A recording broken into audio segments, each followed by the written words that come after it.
You're watching France 24. Welcome to Eye on Africa. I'm Wasim Cornet. These are the headlines. Protests in the streets of Monrovia as anger mounts against the country's rulers, rising prices, and multiple corruption allegations. Ethiopia's prime minister heads to Sudan to try to reconcile military rulers and protest leaders, but just hours after his arrival, one of the country's opposition leaders was arrested by security forces. And as the 2019 Women's World Cup kicks off, we take a look at how African teams might fare in the competition in the next few weeks. We begin in Liberia, where thousands of demonstrators took to the streets of the capital, Monrovia. The protests were aimed at the country's president, George Weah, who critics accuse of not doing enough to help the country's sinking economy. Organizers also accuse him of ignoring the country's poor, with some protesters vowing to remain gathered until their demands are met. Clément Bonneau has the story.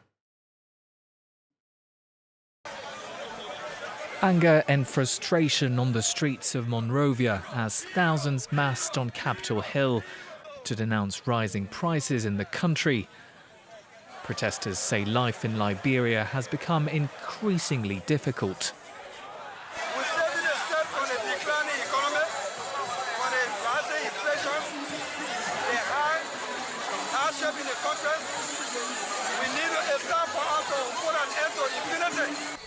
Inflation is now at an all-time high in the country, reaching 23.3% in April.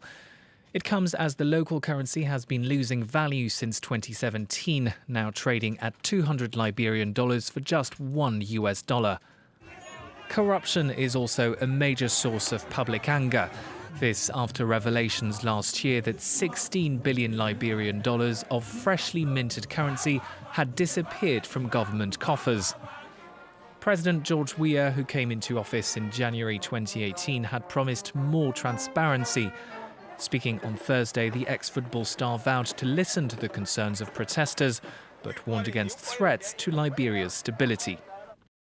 You can say whatever you want to, but be warned that cusses, insults and incitement to violence will never again be permitted under my administration.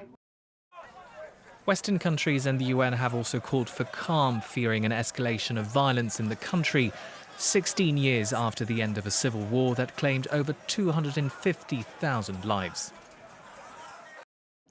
Algerians have once again packed cities across the country for a 16th consecutive Friday.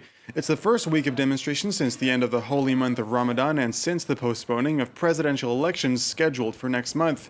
Protesters continue to call for the removal of the country's transitional leaders as well as army generals. France 24's Monsef Aidkassi has more from Algiers. For this 16th Friday of peaceful and popular movement, the demonstrations took to the streets by hundreds of thousands to reiterate their legitimate demands.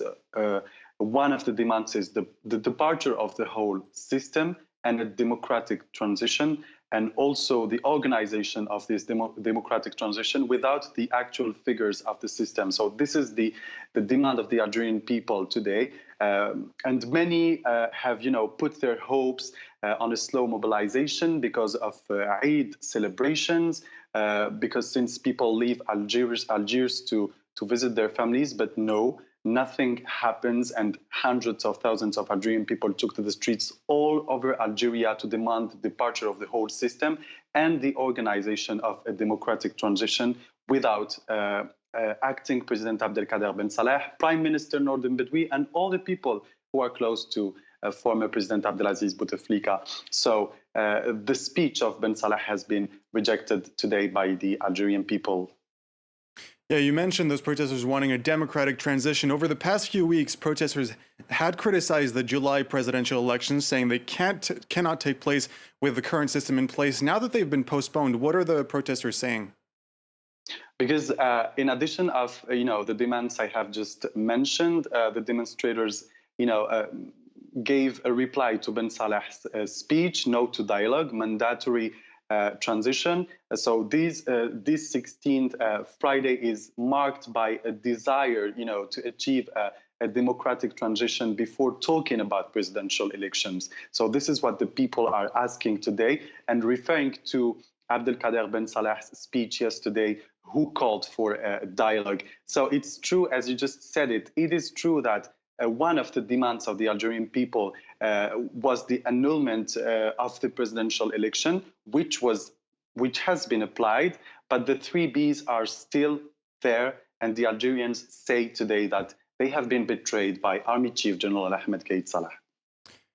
One of Sudan's opposition leaders, Mohamed Ahmad, was arrested on Friday just minutes after he met with Ethiopia's Prime Minister. Abiy Ahmed traveled to Sudan this Friday as he attempts to mediate between military rulers and protest leaders. The trip comes after Sudan saw its membership suspended from the African Union following a bloody crackdown against protesters earlier this week. Protest leaders say a number of conditions have to be met, including the setting up of an independent international investigation into the violent crackdown on the sit-in before they return to the negotiating table. First, the necessary acknowledgement by the Transitional Military Council of the crimes committed. Secondly, the formation of a national investigative committee into the dispersal of the sit-in. Thirdly, the release of political detainees and war prisoners, as well as all those arrested on the basis of opposing the previous regime. Fourthly, allowing public freedoms as well as freedom of the press. Fifthly, the removal of the block imposed on the Sudanese people by withdrawing military representations off the streets throughout all regions of Sudan. The removal of the ban on internet services. All this must take place before any talks pertaining to the political process begin. The president of the Confederation of African Football, Ahmad, has been released by French police. He was arrested and questioned in Paris on Thursday as part of an inquiry into corruption, breach of trust, and forgery. The French investigation concerns the CAF's breach of a contract with sports company Puma to supply equipment and clothes to volunteers at the 2018 African Nations Championship. According to documents seen by the AFP, the CAF allegedly tore up the contract in favor of a better offer from a small French-based company which supplies Adidas gear. Ahmad is already under investigation by FIFA's Ethics Committee over separate allegations. As you've probably heard by now, the 2019 Women's World Cup is officially underway here in France. The competition will run through July 7th. 3 African teams are taking part in this year's edition: Nigeria, Cameroon, and South Africa. A little earlier on, France 24's Selena Sykes joined us on the set. These African teams are really hoping to give some of the bigger teams a run for their money. I'm going to start with Nigeria. They are by far the African veterans of the Women's World Cup. They've qualified every year since the competition began in 1991. And the Super Falcons also dominate women's football back on the African continent. They've won 11 Cup of Nations. So now they've really got something to prove on the international stage, but they've struggled to really compete outside of Africa due to a serious lack of investment. This is something that the female players have long expressed frustration over, and the Nigerian Football Federation has finally given them a bit more support. So we're looking forward to a better prepared Nigerian team this time round. And then, of course, we've got Cameroon. They've qualified for their second World Cup in a row and are Nigeria's closest rivals in Africa. They've got a good mix of young and experienced players, and they'll be hoping to get through to the last 16 again, like they did 4 years ago in Canada. And then finally, we have the new kids on the block, South Africa. They've qualified for the first time for the Women's World Cup, though they do have quite a tough group. They've got Germany and Spain, so I'm not quite sure how they will be faring. Yeah, so Nigeria begins the African team celebration by playing against Norway tomorrow. Any predictions?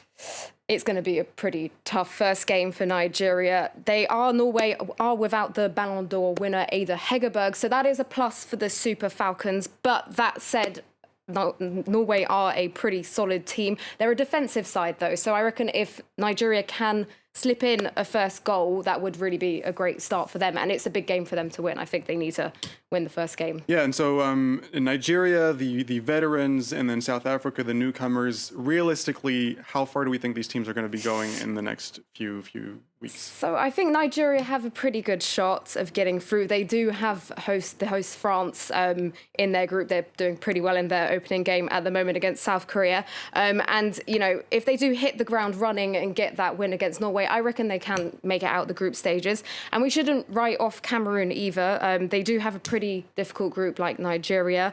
They'll be facing the European champions, the Netherlands, and Canada and New Zealand. But, you know, they could cause an upset. That does it for this edition of Eye on Africa. Thank you for watching. The news continues on France 24 right after this.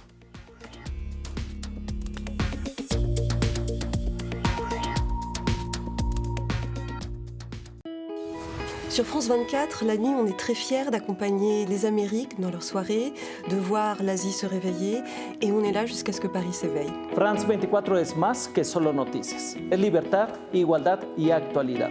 Nosotros damos un paso más allá, con información al momento para analizar, comprender, poner en perspectiva y debatir. Sur France 24, l'Afrique c'est chic. In Live from Paris, our correspondents around the world keep you up to date. من الطبيعي أن يكون شعارها الحرية وخاصة حرية التعبير في بلد حرية التعبير.